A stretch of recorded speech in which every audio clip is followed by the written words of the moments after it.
Hi guys, it's Monk here. Today we're going to look at drum loops and how we can sort of add interest to them and make them, well, yeah, add interest. So like we're going to look at how we can make your drums more interesting and just make them pop more and make like, I don't know, you just don't want like boring drums, you know. So let's just listen to this like really standard boring drum loop.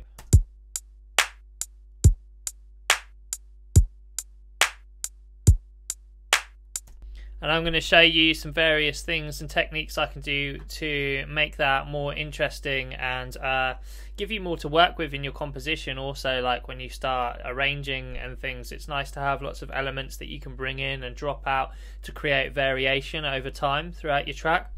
So something we can do here straight away is try to humanize the drums a bit. And by humanize, what I mean is like make them less robotic, less obviously computerized, give it more of a feeling as if a live drummer was playing it. And a thing we can do straight away is what I usually do with hats is up here, like in your side channel where you've got all your effects plugins, and then you've got your software instrument. Above that you have MIDI effects. So in here got arc, chord trigger, modifier, modulator, various things. For this you want the randomizer. When you go in the randomizer, there's like different things that you can do with it, different options in there, as you can see. But for this, we're going with velocity. And then the thing that you've got here is your input range. So it's like velocity is how hard or soft the individual note is going to be played. So up here, it's going to be like really hard like hits, and down here it's going to be very soft hits. 0 is probably going to be non-existent. So if I listen to it on full, you'll hear like how sort of random it is.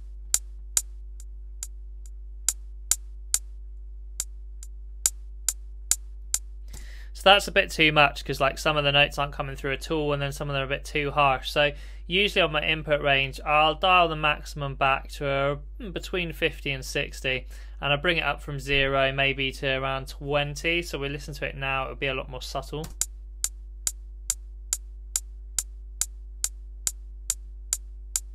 Maybe a bit more.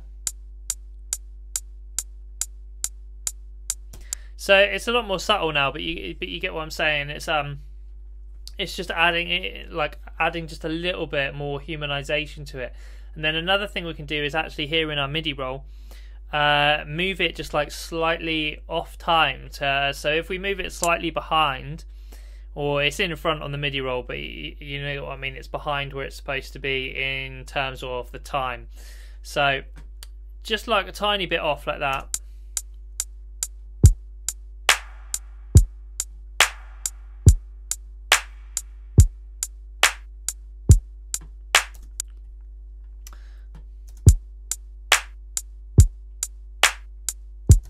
That's just really subtle, but these things like all add up to you know, to the bigger picture. Like in most things with production, it's like loads of little changes make big results, and it's like in the details. When someone is a really good producer, it's because they pay attention to all of these little details. But obviously there we've moved it all slightly off grid, but it's all still like in time in relation to each other. So then I would go in and just start moving individual notes out. Like I'm going to move some like perfectly in time, some just like a little bit further out. And it feels kind of wrong to do this because obviously, like, you know, you're like, well, we're just making it like worse. Surely I made this one just before, which is strictly true. You're like less technically correct, but as I said, it's just like a live drummer isn't going to be hitting everything like on time. And I think there's something about just music that feels slightly imperfect that creates a more human feel, which psychologically makes it just more relatable to a listener because we are humans and we make mistakes.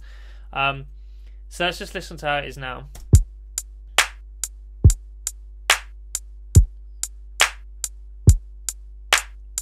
So it sounds a bit sloppier, right? And it's like, that's down to taste on how much or little you do that. Like that is actually just a little bit more than what I'd usually do, but I still think that sounds like it sounds alright, and that's quite very common practice in hip hop and like boom bap style stuff. So that's just one way that you can add randomization or humanization into your drums to make them feel like more natural, I suppose. And then the next thing I want to talk about is then layering percussion and just noises and hits. And this is also where like reverb will come in. I'll talk about like you've got I've got a lot of send effects set up on these. So like you can see here, I've got like a kick perk layer and a snare perk layer. The kick perk layer is happening on every kick at the moment, and the snare layer I've got happening on every second one, which instantly creates a little bit of variation within the loop. So we'll just listen to it with these layers on. You can just instantly hear like it becomes more interesting.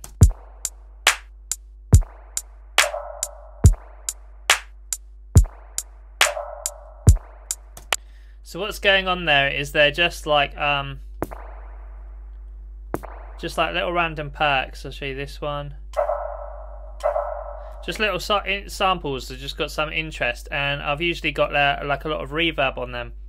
What I've also done, if I get up my mixing board here, you can see I've got like 3 different reverbs on send. So I've got bus 1, bus 2 and bus 3, all different reverbs. The bus 1 is sort of my more standard, like it is a spring emulation, but it's the more just standard open reverb that you wouldn't, there's not a lot of character to it. It's just very like create space. And then here I've got 2 instances of Audio Thing springs, which are creating very like characterized dubby spring reverb effects.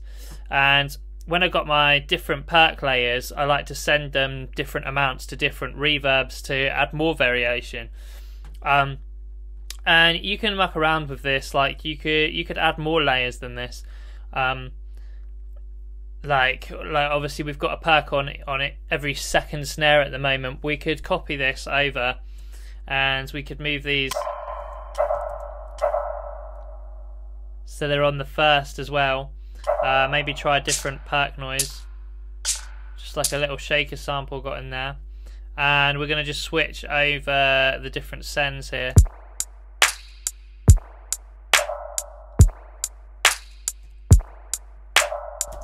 And yeah, you can hear then we've got like another instance of like variation going on. I didn't even mean to do that, but I can see there I accidentally put them a little bit off grid, which I might actually leave again because I was talking about the element of humanizing something. What I was going to do is just change one of them. Like if you've got like I've got like an ultra beat drum kit set up here, so there's lots of different samples loaded in. What I could just do is put this one on a different sample to again create more variation. I think that's something you want to think about, is like even when you're working in the loop, the more variation you can create, the more interesting it's going to be for the listener. People don't like to just hear the same thing round and round, so think about creating variation in the initial loop, and then when you double that loop up, how can you vary them 2 loops from each other, and then you double that up again, how can you vary them 2 from each other? And that's how you quickly like build a composition from like a loop to a full track. It's all about variation, how you can keep switching things up over time to keep the listener interested in what you're doing. So let's listen to this now.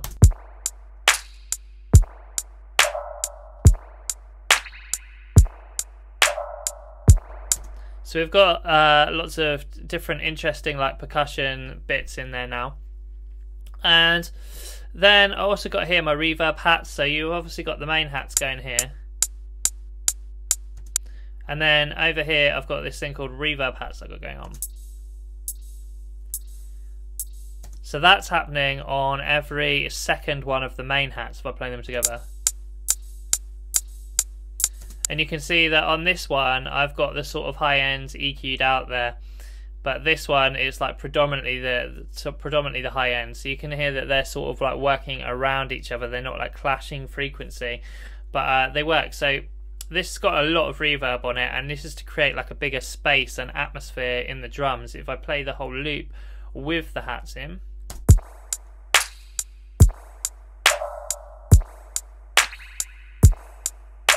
and I feel that's also like adding just an extra bit of emphasis, like on every kick and snare. It's just adding more, like not necessarily punch, but it's just adding something more which helps like the groove, and you really feel it every time the kick and the snare happen within the loop. I've then also got a shaker set up here, which what I've done is just copy and pasted my hat my hats MIDI information for the main hats onto another track. I've got some EQ here so they fit in, and what I've done then in the MIDI information is I've copy and pasted the hats, and then copy and pasted all of them just like over one, if that makes sense. If I delete these, I'll show you what I did again. So that would have been how the hat MIDI information looks, and what I did is then got them all, copy and pasted them over, and then down here you've got the velocity. I just drag that right down, so now you've got this kind of effect happening. And you can hear there's a little bit of pump in there. That's because there's a compressor here, side chain to the kick, which is another thing you can do to help everything move together. You're adding like more movement into some of the percussion and helping it move with the flow of everything that's going on. So if we listen to this all together now.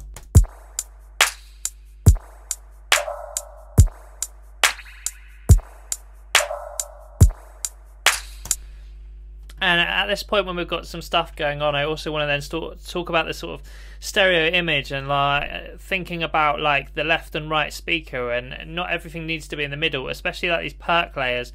What I often like to do is sort of move them not too much, because like you want everything to still sound good when it's in mono and you haven't got any stereo image. So don't go too ham with it. I mean, some people do. Like, I just, as a general rule of thumb, I try not to, just to make my life easier for like the final mix down.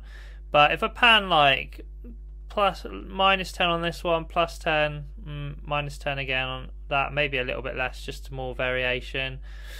Now we've got our perks happening like slightly off center to like either side of us, which should add some variation.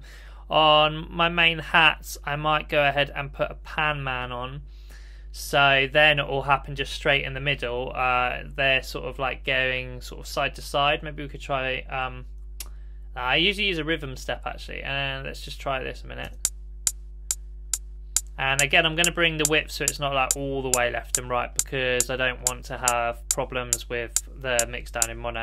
So about there, and I'm saying fourth note sounds good because it's sort of like with the moving with the hat, so each hat is happening a slightly different place in the stereo field, so that's going to add a bit more interest. We could do the same with the shaker. We could add another pan man there.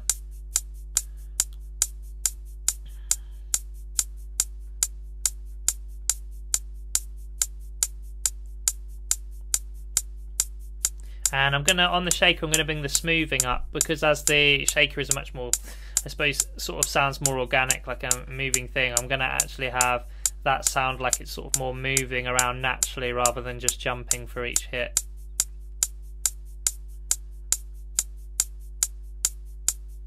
Yeah, like that. And then on these reverb hats, this sort of like the high-end reverb, I'm going to get Isotope Imager 2, because I don't want this one to move around, but I just want it to fill the space either side rather than just in the center. I'm just going to go ahead and put the width of these up.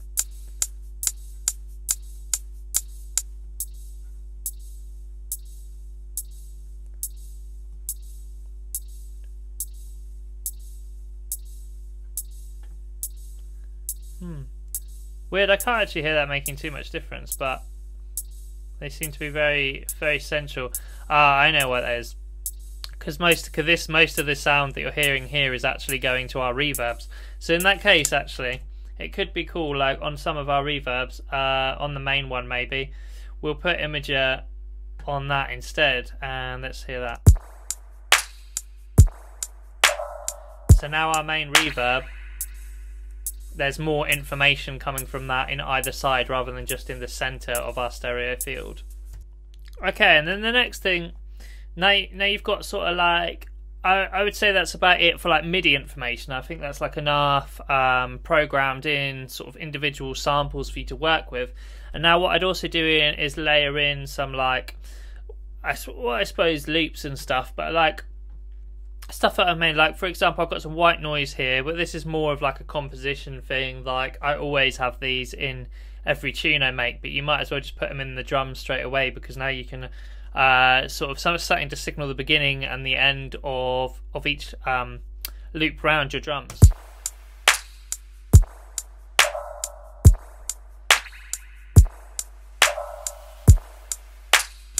So you can hear that, and then also I have this vinyl crackle up here going on.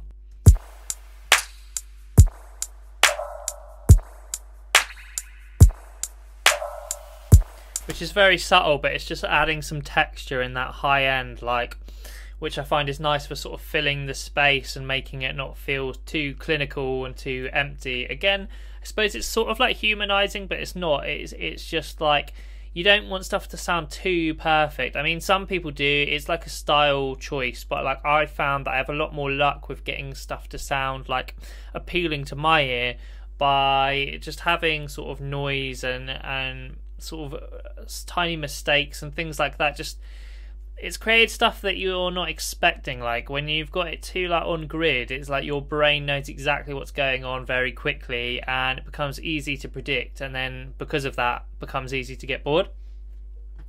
Another thing I'd sort of do here is, like, because I do a lot of world music influence things, I like to then layer in world percussion and things, or organic sounds and kind of like leaves and foley and things like that. To save time, I'm just going to like grab a loop off Splice for like the example of this, but you can have a go at making your own. A lot of the time with the world music stuff, like I do end up using loops because it's just hard to recreate myself. Like I'm currently saving for the Contact libraries because I've watched a lot of stuff about them being pretty good. But their Discovery series for world instruments, and they have a lot of stuff like where you can program all in these live drums and things. So if you've got that already, I definitely recommend maybe checking that out and giving that a go. But at the moment, I'm just saving up for that because it's a bit pricey, but hopefully it'll be worth it. So for this example, we're just going to grab some like drums off Splice or something to layer in here and use as an example.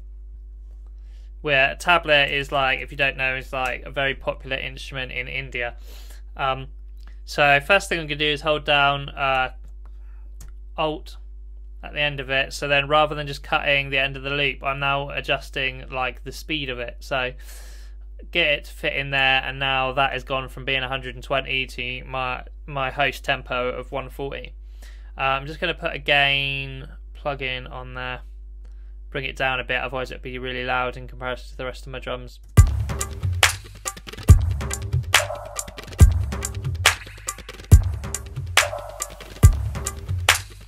And you can already hear like just how much that's filled out the space.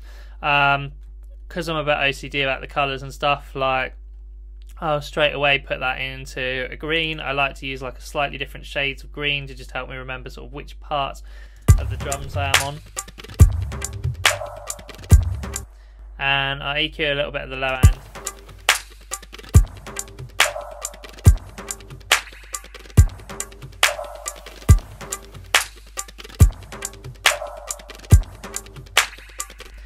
I just instantly, like, you've just got so much more going on. And I know like some people will be like, oh, you didn't make it yourself, whatever. Like, I do understand it, but it's kind of like, you're making music for yourself at the end of the day. You just got to enjoy the process. And if there's something that you can't recreate right now, like I say, I want to get the Contact libraries, but right now I can't, I really don't see anything wrong with just cramming a loop in there. Like, you can chop this up and change the rhythm if you want. You can process it however you like. You could make it unrecognizable. For this example, I'm just going to leave it as is because I'm just showing you sort of like things you can do to create more interest in your drums. So this is the loop as we have it now.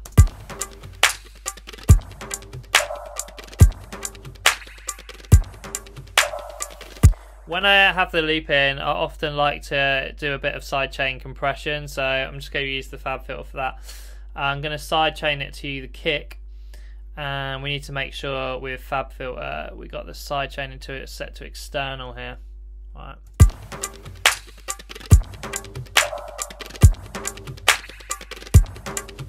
Yeah, I like that as is, and that's just instantly creating a little bit of pumping with that loop, which is making it move with our drums better than it was, I suppose. The kick pattern is also pretty boring, so like we could add some like what are called ghost notes in. Ghost notes are when you sort of have the same sample, but the velocity is a lot lower, so they're sort of like, they're more subtle, but they're adding some just more rhythm in there, I suppose. So if I bring the velocity down there, I might put one here, copy them across here.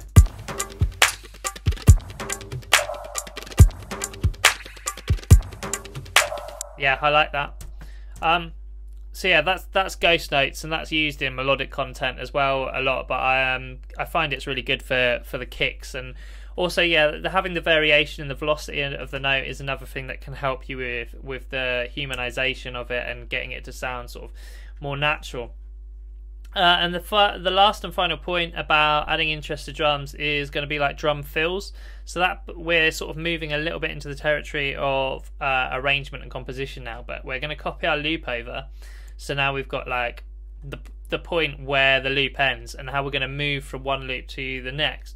What I do 9 times out of 10 is where the snare happens, I'll have everything drop out like on that snare, so I can see snare perk layer and the snare there. So I might leave the final hat layered with it, but everything else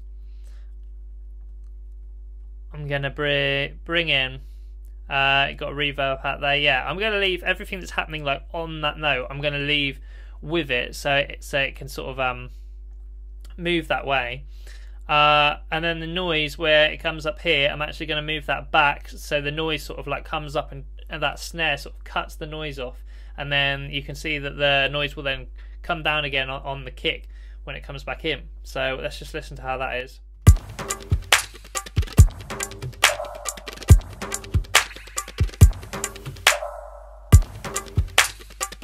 So we've instantly created this break, which is something that, you know, you've just broken up your loop, which again is going to add more interest. And might even just, I'll show you that like once I've done that, I'll probably copy that across and I'll use that again and again. Like the other thing you can do is like on your kick, move that, on your kick here, you could use the kick for the second time as sort of the final thing. Bring that back so it leads up to the kick happening. I can bring that back just to not confuse myself.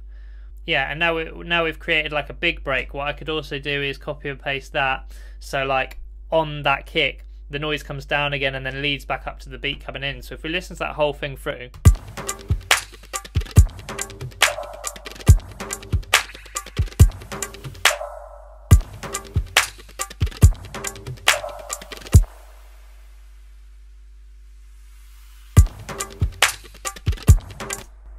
and there you go, you've got some sort of varied arrangement there in your drums. And in this break you could obviously have something melodic or some kind of fill going on. Saying fills, that is the next thing I want to come to. So in this bit here where we've got a break between there, what I then usually do is get a drum fill going in there. So for sake of time, we're just going to get like a drum sample in, and this is actually one that I've used in my own tunes quite a few times, so you might recognize it. Right, it's like a toms and kicks thing. Straight away I need to make sure that it's going to be in time with the project, so I'm just going to like put it there.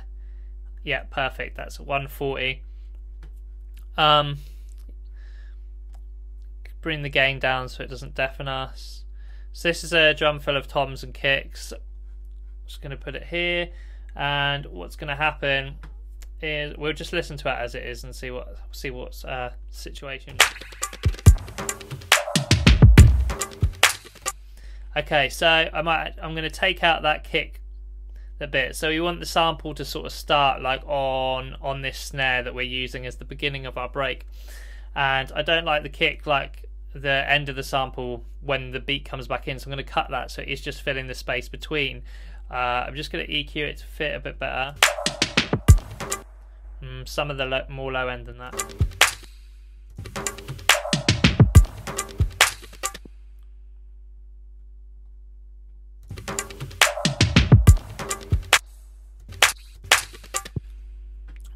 And add also some, if you find like a sample you put it in, you don't feel like it fits, reverb can often help like so much, especially if you're using the same reverb that other elements in the track have. It will just instantly put it in the same space, which can be very useful.